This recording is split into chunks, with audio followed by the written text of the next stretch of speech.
વડોદરા મહાનગરપાલિકાના નવા ચૂંટાયેલા હોદ્દેદારો આગામી ચોમાસાને ધ્યાનમાં રાખીને મેદાનમાં ઉતર્યા છે. વડોદરા શહેરમાં વરસાદી પાણીના ભરાવા, પૂર જેવી પરિસ્થિતિ ન સર્જાય તે માટે તંત્ર દ્વારા ચાલી રહેલી કામગીરીની સમીક્ષા કરવા આજે મેયર, ડેપ્યુટી મેયર અને સ્ટેન્ડિંગ કમિટીના અધ્યક્ષ સહિતના હોદ્દેદારોએ સાઉથ ઝોનની મુલાકાત લીધી હતી. આ મુલાકાત દરમિયાન વડોદરા મહાનગરપાલિકાના મ્યુનિસિપલ કમિશનર અરુણ મહેશ બાબુ પણ ઉપસ્થિત રહ્યા. અધિકારીઓ સાઉથ ઝોન વિસ્તારમાં ચાલી રહેલી પ્રી મોન્સૂન કામગીરીનું સ્થળ પર જઈ નિરીક્ષણ કર્યું. નિરીક્ષણ દરમિયાન વરસાદી કાંસોની સફાઈ, ડ્રેનેજ વ્યવસ્થા, પાણીના નિકાલની સુવિધાઓ, સંભવિત પૂર વિસ્તારો અંગે વિગતવાર સમીક્ષા કરવામાં આવી. ચોમાસા દરમિયાન નાગરિકોને કોઈ મુશ્કેલીનો સામનો કરવો ન પડે તે માટે કામગીરીને વધુ ઝડપી અને અસરકારક બનાવવા અધિકારીઓને જરૂરી માર્ગદર્શન અને સૂચનાઓ આપવામાં આવી હતી.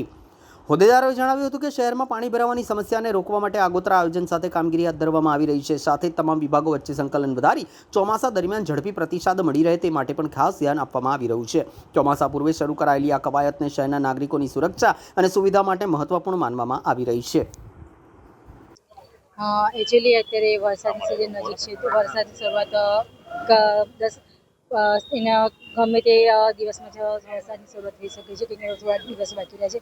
તો જે વરસાદીને જે અમુક વિસ્તારોમાં જે પાણી ભરાવાની સમસ્યા હોય છે, તો અમે કલેક્ટર સાહેબના સૂચનથી અમે ફક્ત વિઝિટ મારવા જઈએ કે કામગીરી કેટલી છે, શું છે અને કેવી રીતે અમે જેટલી ઝડપી બની શકીએ એટલી અમે એનું નિરાકરણ લાવી શકીએ.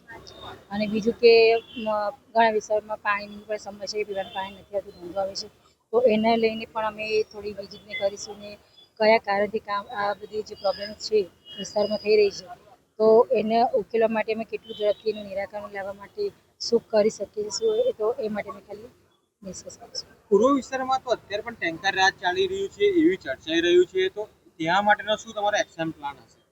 બસ હવે સાથે બધા બેસીને એક મિટિંગ કરીને સૂચનો શું અને અધિકારીઓને પૂછીને, કેમ કે હજુ અમને પણ એટલું ખ્યાલ નથી કે શું પ્રોબ્લેમ છે કે નહીં, તો અમે અધિકારીઓ ક્યાં આ કામ અટક્યું છે અને શાના કારણે કામ અટક્યું છે એ બધી માહિતી મેળવ્યા પછી આગળ વધીશું.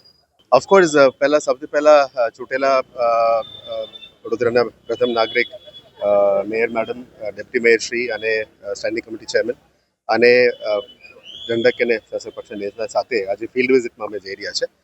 એમના પ્રથમ દિવસ છે ફિલ્ડમાં, એટલે અત્યારે જે પ્રી મોન્સૂન એક્ટિવિટી હાથ ધરવામાં આવી છે એમાં સાઉથ ઝોનની વિઝિટમાં અમે અત્યારે જઈ રહ્યા છે. એટલે ફિલ્ડમાં એક્ટિવિટીઝ કેવી રીતે ચાલી રહ્યા છે એનું બધું એક બ્રીફ આપવા માટે અને એમની પણ એક ground zone, hands on experience મળે એ બાબતનું વિઝિટ ગોઠવ્યું છે. અત્યારે અમે ફિલ્ડમાં નીકળવાના છે. સર, આ સમસ્યાનું તો નિરાકરણ થઈ જશે, પણ હવે ચોમાસું બી આવશે અને જે વૃક્ષો જે નમી રહ્યા છે મુખ્ય માર્ગો પર, એ કેટલા હાનિકારક છે, લોકોનો જીવ પણ જાય છે. ચેક કરીશું. અમે મિશન મિલિયન ટ્રીઝનું કામ તો શરૂ કર્યું છે, એટલે જે પણ રિપ્લેસમેન્ટ કરવાનું થાય એ પણ કરીશું. આપ જાણો છો કે ગયા વર્ષે પણ 1 મિલિયન ટ્રીઝનું અમે પ્લાન્ટેશન કરીને રિપ્લેસમેન્ટ પણ કર્યા છે. આ વખતે પણ mission million tree, second million ટ્રીઝનું અમે ફોલોઅપ કરીશું. પણ ચોમાસા પહેલાં પ્લાન્ટેશન બધું રોપા વિતરણ, પ્લાન્ટેશન બધું કરવાનું નક્કી છે. આવતા 2 મહિના કન્ટિન્યુઅસ પ્લાન્ટેશન ડ્રાઈવ ચાલુ રહેવાના છે અને અમને વિગતવાર ડિટેલ્સ પણ અમે આપતા જ રહીશું. સરકારે એ પણ આગાહી કરી છે કે 2 દિવસ પછી વરસાદની શરૂઆત થશે અને માવઠાની શરૂઆત થશે અને 2-3 દિવસ હેવી પવન સાથે વરસાદ પડશે. તો અત્યારે કે વૃક્ષોનું કોઈક પ્લાનિંગ છે?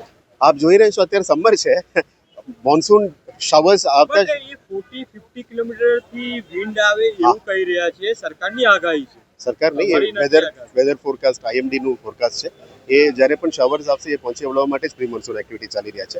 અને આપ જાણો છો પ્લાન્ટેશન એક દિવસનું કામ નથી. જૂન 5નું વર્લ્ડ એન્વાયરમેન્ટ ડે છે, ત્યાં સુધી તો ચાલશે અને પછી પણ અમે ચાલવાના છે. એટલે વિન્ડ પ્રોટેક્શન તો અલગ વસ્તુ છે, એ તો મોટા ટ્રીઝની વાત છે. આપણે ઝાડ વાવેતર પ્લાન્ટેશનની વાત અલગ વસ્તુ છે. એટલે ડિસ્ટ્રીબ્યુશન પણ કરવાના છે, પ્લાન્ટેશન પણ કરવાના છે અને જે ઝાડ પ્રોટેક્શનની આપ વાત કરી રહ્યા છો એ મોન્સૂન આવે તો અમે પહોંચી વળવા માટે તૈયારી કરી રહ્યા છીએ. Thank you.